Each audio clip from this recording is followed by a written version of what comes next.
Muy buenas tardes, amigos. Tenemos con nosotros en el tiempo de entrevista a, a un personaje muy especial, un hombre hecho y derecho, digámoslo así, porque hoy en día no es tan fácil encontrarse un hombre de principios y además de derecho. Y digo de derecho porque es un juez federal de Argentina y bueno, ya he dicho todo lo que hay que decir de él. Es un hombre de principios, es un hombre de valores y es un hombre que tiene fe y mucha esperanza en esa fe que él tiene. Y es el juez federal, don Alfredo López. Muy buenas, don Alfredo, ¿qué tal nos encontramos?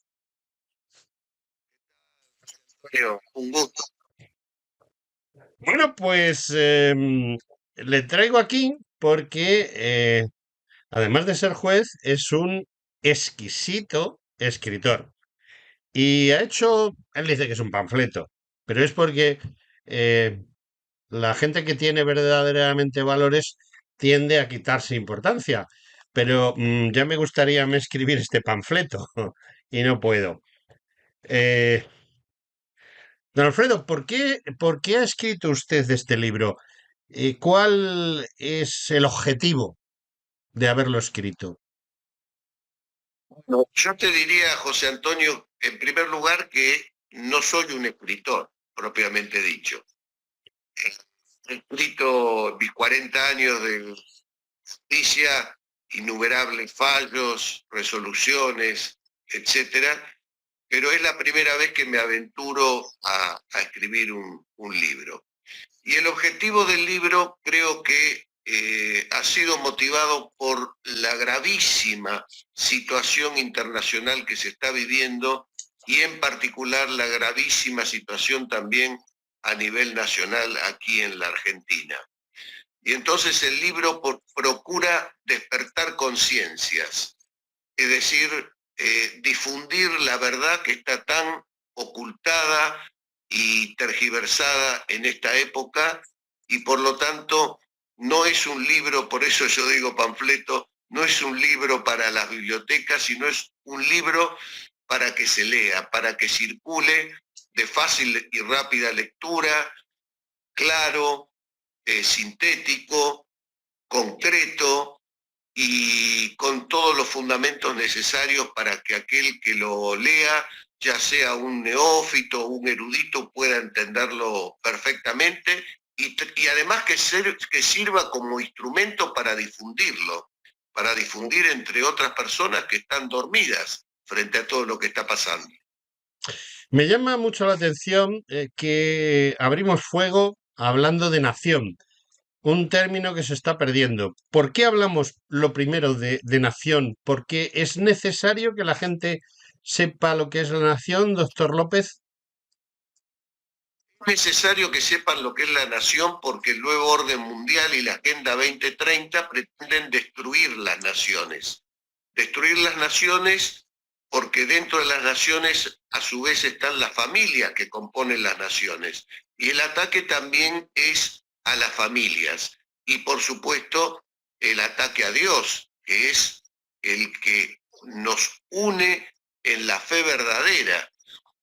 De allí que hemos tratado de definir lo que es una nación, no en los términos que a lo mejor se utilizan en España de nacionalismo despectivamente, cuando se habla de los separatismos. Yo creo que ahí hay una pequeña batalla, pequeña o gran batalla cultural que han perdido al permitir que los separatistas o regionalistas se llamen nacionalistas por los propios, cuando en realidad nacionalistas han sido los que protagonizaron la cruzada que rescató a España del marxismo internacional.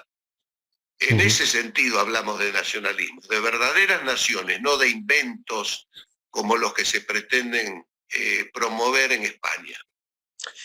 El socialcomunismo, ya que hemos sacado el tema, digamos que fue el responsable en su momento de ese 1936 en España.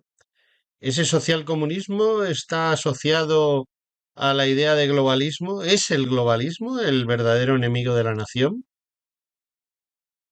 Puesto, pero el globalismo tiene dos brazos en una pinza, una Ujú. por derecha y otra por izquierda, pero que tienen el mismo amo, que es el poder internacional del dinero.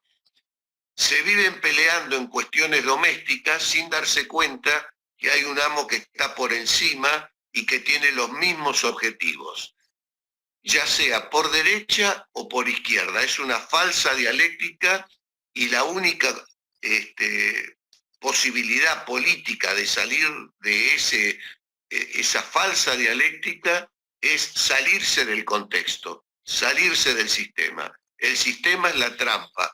O como decía Morraz, no es que la democracia está enferma, la democracia es la enfermedad.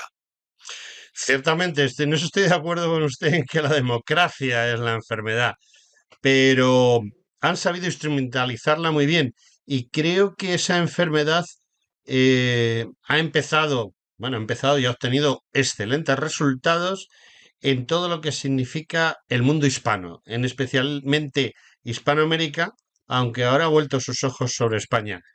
¿Qué augura, qué augura en este libro que ellos pretenden?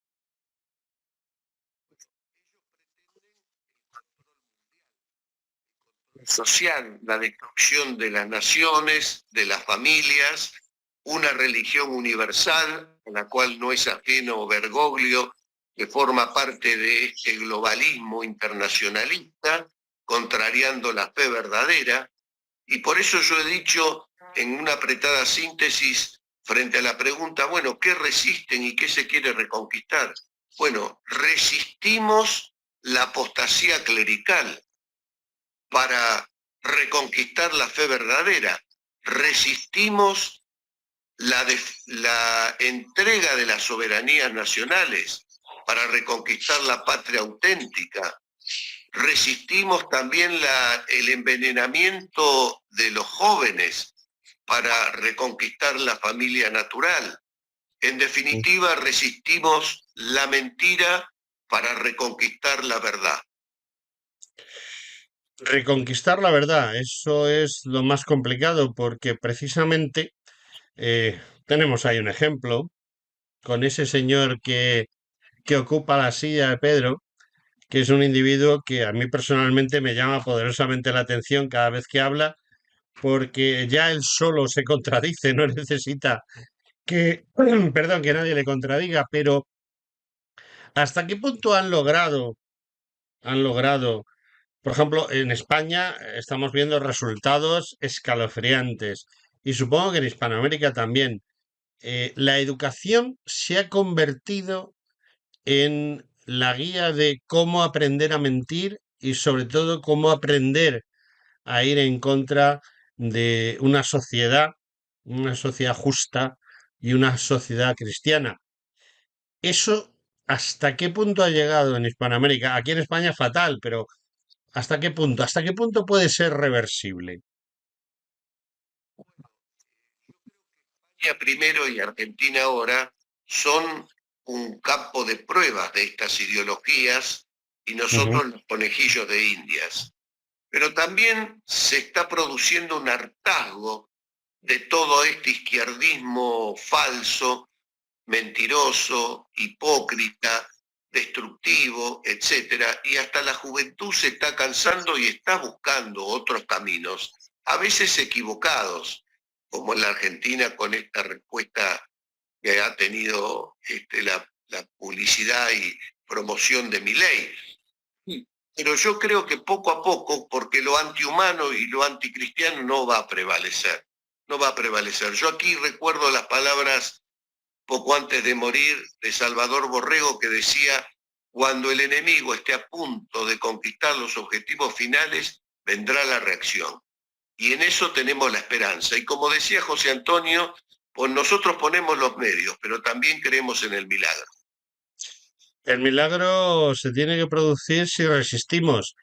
¿Y verdaderamente la gente está dispuesta a resistir o el miedo que se le está constantemente imbuyendo a la población es continuo? O sea, no hay nada más que ver los medios de comunicación. Están constantemente que si el cambio climático, que si van las hambrunas, las enfermedades que van a diezmar a la población, etcétera. Ese miedo es quizá lo peor que puede haber para que podamos resistir. Puesto, ellos han utilizado y utilizan el miedo como un instrumento político,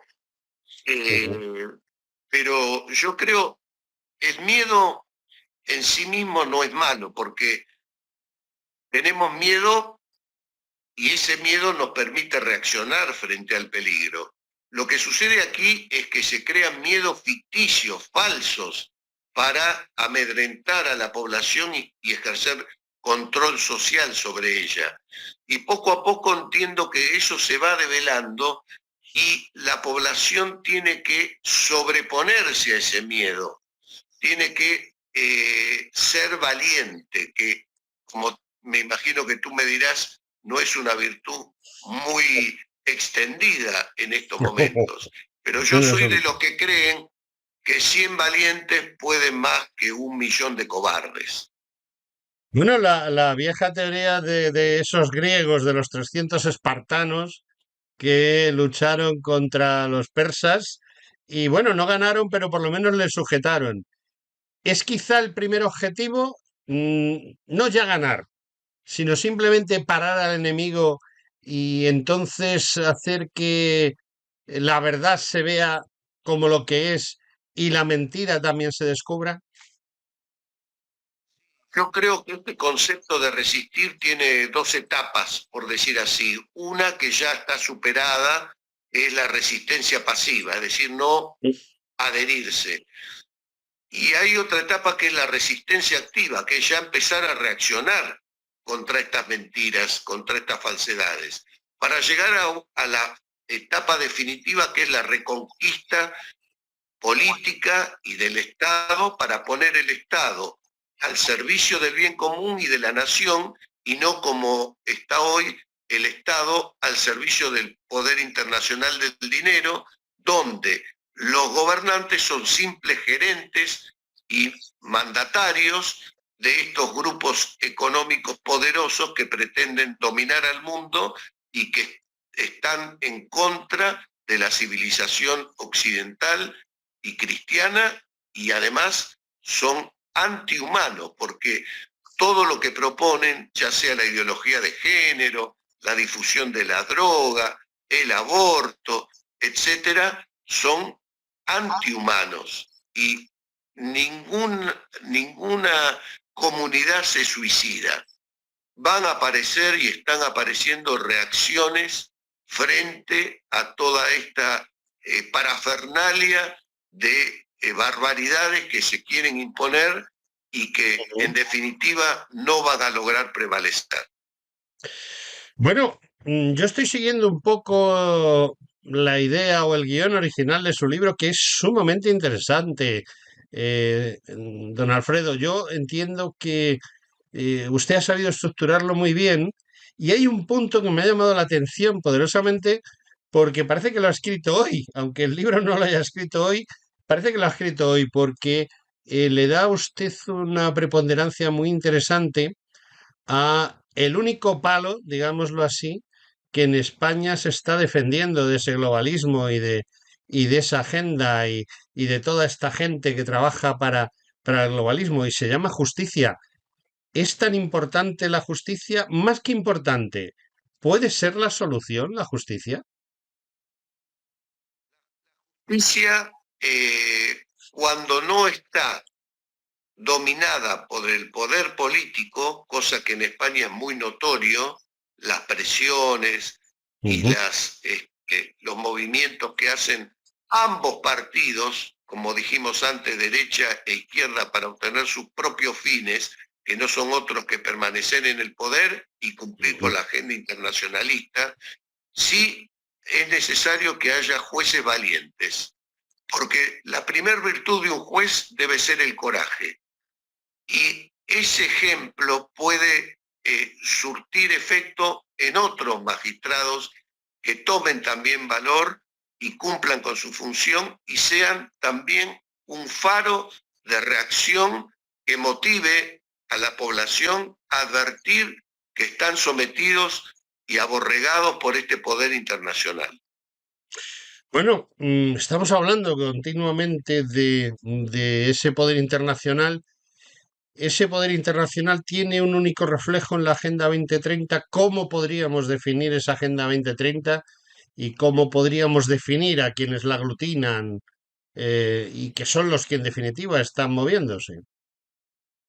Bueno, basta observar la reunión de Davos, donde los Mm, mandatarios del mundo van a recibir instrucciones en un mismo rango de igualdad de los poderosos del mundo, que los podemos mencionar, los Soros, los Rothschild, los Rockefeller, ujú, los Gates, en fin, esta élite, mal llamada élite, porque en realidad es una banda de delincuentes que se creen dioses, que ujú. creen, como no tienen ninguna visión trascendente, tienen solo una visión inmanente y son maltusianos que creen que tienen ellos que gobernar el mundo, porque no tienen ninguna visión ni histórica ni religiosa que lo fundamente. Es una visión puramente hedonista, antihumana y anticristiana. Pues cierto, y hablando de anticristiano, ¿qué papel, qué papel está jugando actualmente la Iglesia? Aunque yo creo que la Iglesia católica, que es para mí la más importante de las iglesias cristianas, tiene el mismo problema que tenemos ahora mismo en España, la polarización. Es decir, hay dos bandos enfrentados, pero de una manera brutal. ¿Y cuál es la visión? ¿Cuál es la visión de don Alfredo López, del doctor López, en este tema?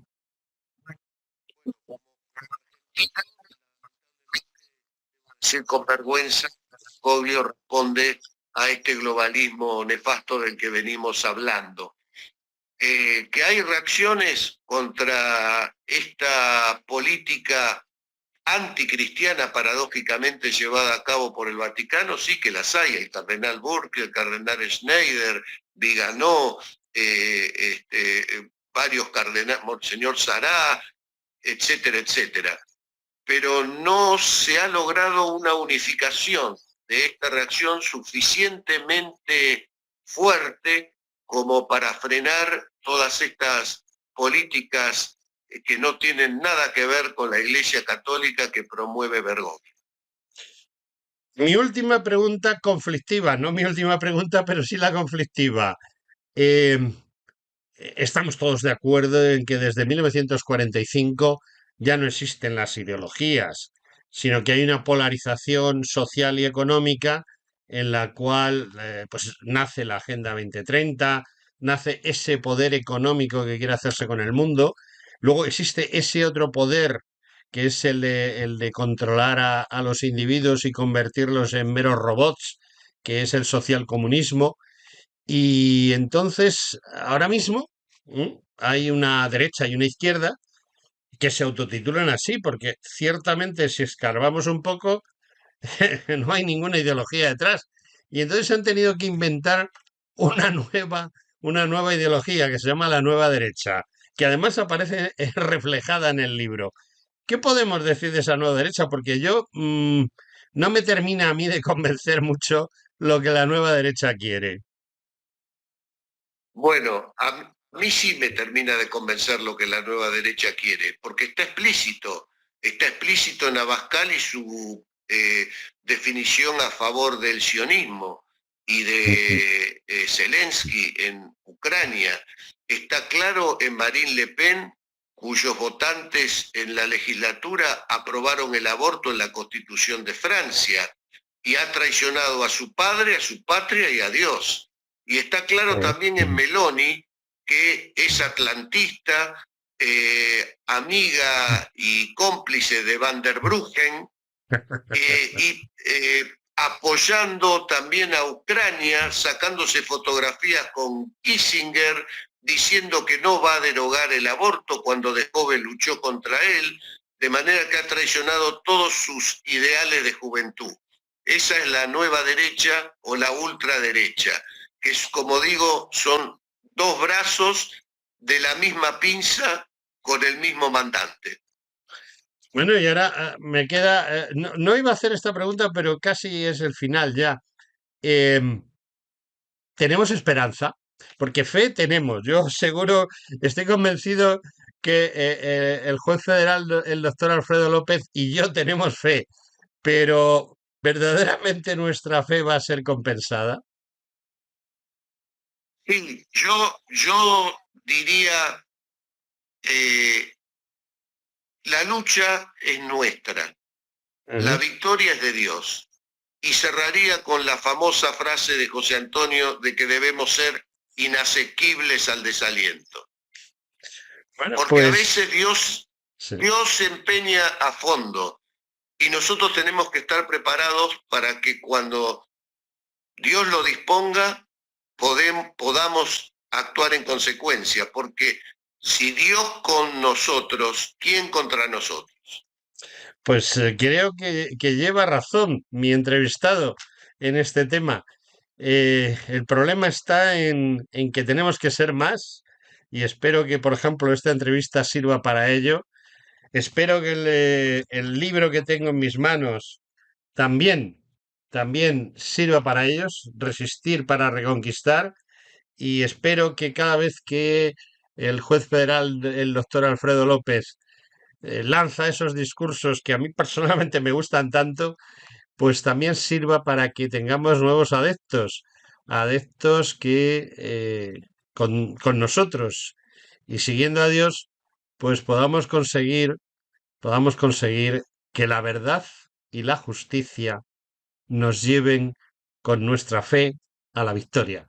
Muchas palabras, pero espero que algún día se cumplan. Muchas gracias, Alfredo. Por supuesto, y además te agrego que a nosotros nunca nos preocupó demasiado el número, eso tú lo sabes, Lo porque sé. más vale pocos y buenos que muchos y malos, ¿no es cierto? Bueno, Entonces lo importante que seamos determinados y que Mm. estemos dispuestos a hacer lo que hay que hacer y no quedar sometidos en el contexto del sistema. Eso es fundamental y creo que las últimas elecciones ahí en España ha quedado claro.